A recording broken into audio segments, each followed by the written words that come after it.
We're hearing a lot about the 25th Amendment. How would you describe what it's about?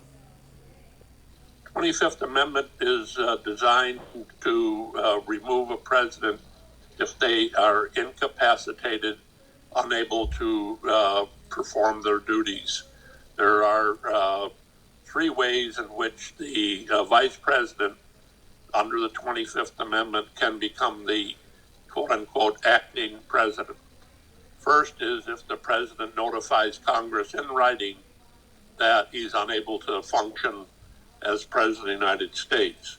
Second way is if the Vice President and a majority of the cabinet think the President is incapacitated, then they will inform Congress and the Vice President will be sworn in as the acting President.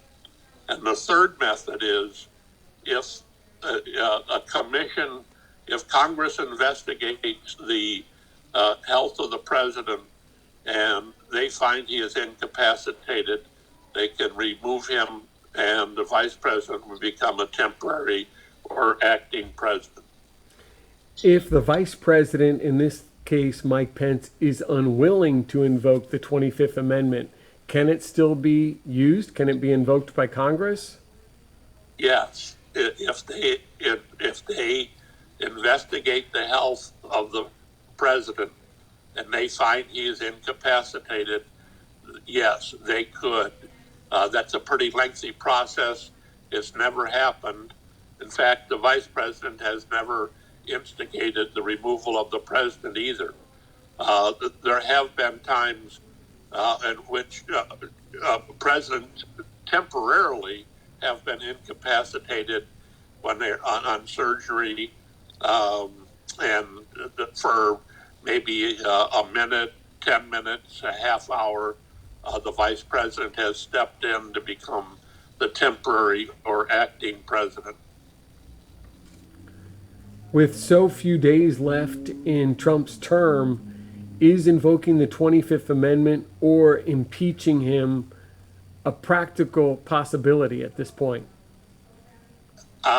I don't think so, but it may have some advantage to release some steam and the frustration that we have seen over the actions of the president.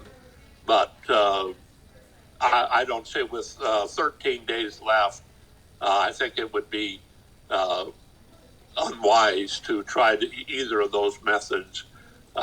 There are ways in which Congress and the cabinet members can step in to try to thwart any decisions that may be monumental, and those would be, of course, using nuclear weapons. So no, I don't think it's practical. I think it's those are at this stage purely symbolic gestures. When you say that the president's health could be investigated under this amendment, would that include his mental health? Because that's what his critics seem to raise most commonly. Yes, that would include, and that's what would take. That's one of the things that would be very difficult because he would have to submit to some psychiatric examination. They could not force him to do it. That's what would make it unrealistic or impractical. They could say he's incapacitated. What we don't know is what does incapacitation mean. And the language in the 25th Amendment clearly says if the president is incapacitated or unable to perform his duties. Well, we don't know what that actually means. It's open to interpretation. A lot of it sounds very subjective. Yeah, very much so. Very much so. It's a subjective judgment, and I guess I just don't see it at this stage with 13 days left. Is there anything else you'd like to add about this topic? Well, clearly, the president's behavior is erratic, unpredictable, and I think that the society, particularly elected officials, the news media, really needs to play the role of the watchdog very closely. All right. There's no question in my mind that he's dangerous.